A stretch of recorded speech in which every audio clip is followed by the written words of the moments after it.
Today is Friday, the 6th of February, where the US and Iran are negotiating or trying to negotiate a deal.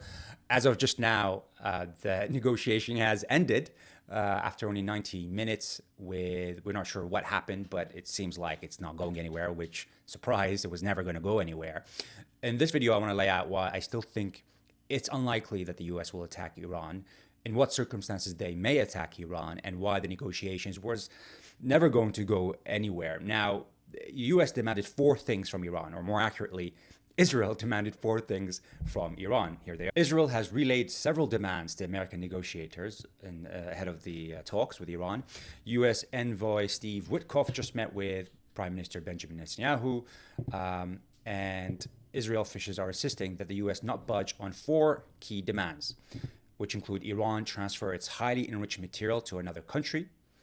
Remember, when Israel and the US attacked the nuclear facilities in Iran in June of 2025, we all knew that the Iranians have moved that enriched uranium somewhere else, so they didn't destroy that. Well, now Israel's confirming that they didn't destroy that, and they want that removed from Iran. To halt, number two, to halt nuclear enrichment completely. To seize, number three, seize its production of ballistic missiles, and four, to stop funding its proxies in the Middle East. Now, Iran can probably say yes to this, to stop funding, groups outside of Iran. It could probably say yes to transferring its highly enriched material to another country, like Russia or another party that Iran trusts. But halting its nuclear enrichment completely, I don't think will go ahead with that. And seizing its production of ballistic missiles, they will never go for that. Why would Iran stop its ballistic missiles? The only reason why the US and Israel are not attacking Iran right now and destroying the country is because of those ballistic missiles. That's the only defense that Iran has, that it can actually counter the attacks, that it can cause real damage to the US in terms of their assets in the region, and to Israel, who is kind of really very obviously pushing the US to carry out those attacks on Iran. It would be suicide. And we've seen it time and time again where countries remove those defense capabilities, like in Libya, like in Iraq, and then years later, they come and destroy the country. So if you're thinking as an Iranian or in the Iranian government, of course you wouldn't give away the only asset that's protecting the country from foreign powers. Now, the Israelis are saying there is no deal without this element. And the Iranians are saying, we're not going to even negotiate if this is included as part of the negotiations. So the focus of this negotiations today was really on the enrichment of uranium, which is legal. I mean, any country can enrich uranium to a particular percentage because that's required for certain civil capabilities and services.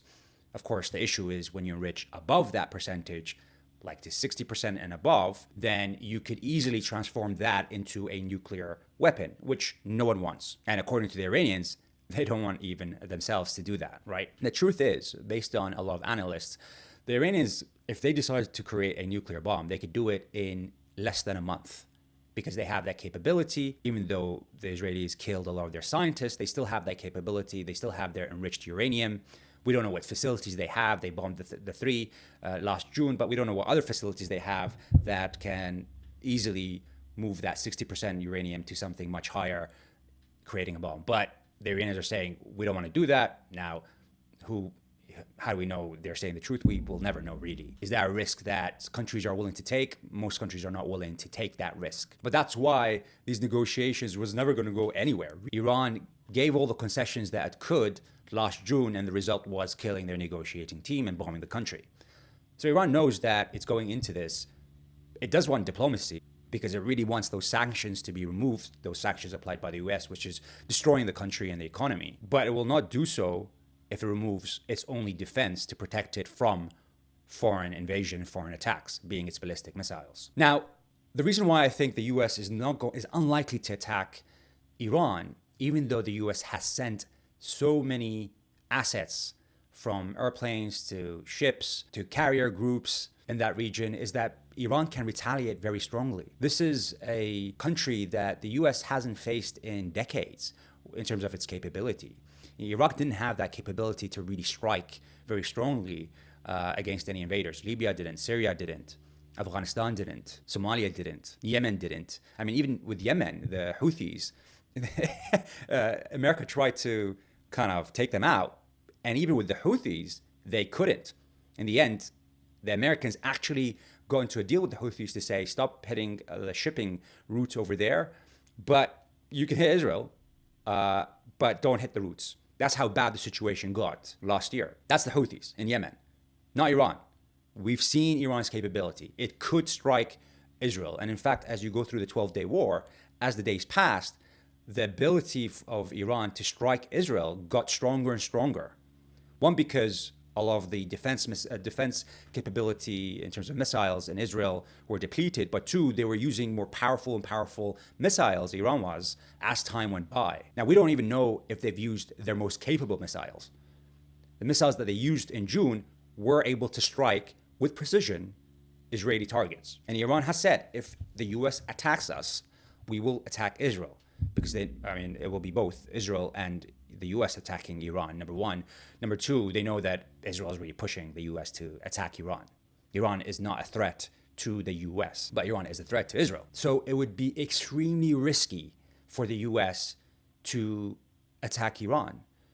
Even the Gulf area know how risky it is. They've all the Gulf Arab countries have been saying, even though they don't like Iran, they have strong beef there for decades. They're like, don't create this mess, because there's so many bases in those U.S. bases in the Gulf areas that Iran could easily attack with their short range missiles, let alone the long range missiles that they have that can, the ballistic missiles that can attack Israel.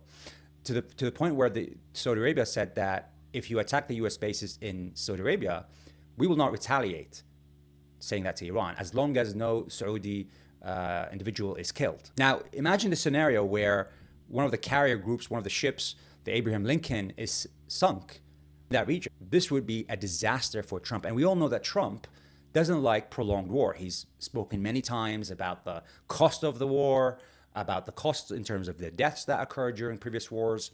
He wants to go in, go out, like he did with Venezuela. A quick mission. There are no quick missions in Iran. Even if you kidnapped the Ayatollah, even if you kidnapped the leader, that's going to be a declaration of war. Iran is going to go all out. Unlike in previous times where they didn't want to get into a war with the US, so they played defense. Now they're very clearly saying, we're playing offense now. The defense strategy didn't work. You stop and then you restart the war, and you stop and restart the war. We don't want any restarting any wars. We want this to be the final thing that dictates how we move forward. Can you imagine the US entering into a couple months war with Iran, the destruction that will cause? The US, Trump has midterm elections this year. That would be the final nail in the coffin. There's so much risk to the US. Now, of course, the US is powerful empire, best military in the world. They're going to do real damage to Iran. But at what cost? Is the cost worth it? Because if you attack Iran, it's not an easy win regime change. And Trump wants an easy win.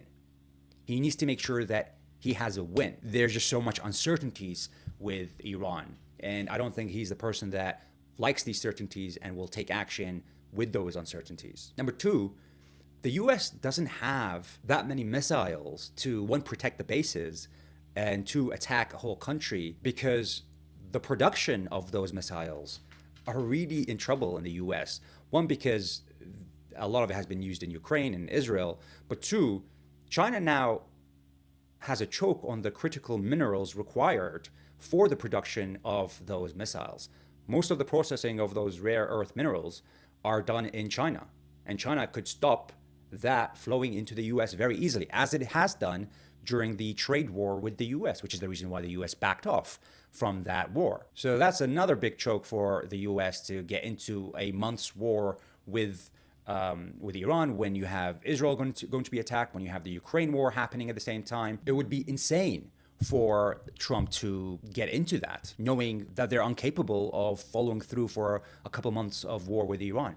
Now, the situation where the US would actually get into a war with Iran is either if some intelligence went to Trump that Iran will not retaliate, they don't have that capability, and based on that intelligence, the US did do the strikes, but then Iran retaliated very strongly and sunk a ship. Then the US is going to have to project that power to tell the whole world that we have that power and not show weakness. Can you imagine if Iran just sunks a ship and the US says, "Oh, okay, we're gonna back off now"? No, they're gonna have to double up, and that's how it could really escalate. Number two, which is what we saw in June, Israel starts attacking Iran. Iran retaliates very strongly towards Israel. Israel says this is an existential threat, and if the US doesn't come to help, the Europeans don't come to help, then there is no more Israel.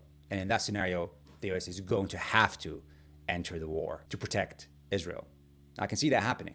It kind of did happen in June when Israel, told the US it's going to be a very easy job. We have people on the ground. We can do regime change.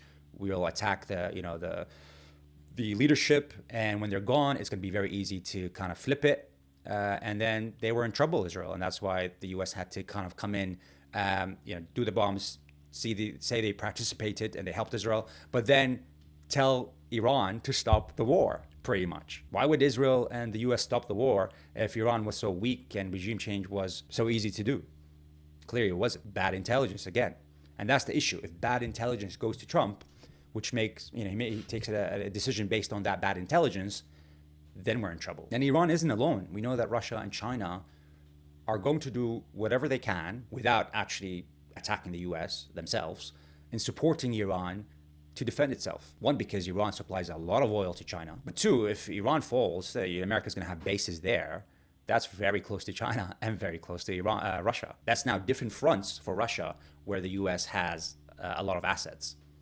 Russia does not want that. China does not want that. And so they're going to support Iran to the end. So, of course, these negotiations are not going to go anywhere. Trump might try to move away from this and not kind of interfere. Israel might actually, seeing that, initiate strikes, which would kind of push the U.S. to be involved. This may lead into a regional mess. But I think even though I don't trust Trump in terms of how smart he is, I still don't think he's going to take that risk, especially with the midterm elections coming up, especially with the whole region telling him this is going to destroy everything, all the peace that we've built. It's just too much of a risk.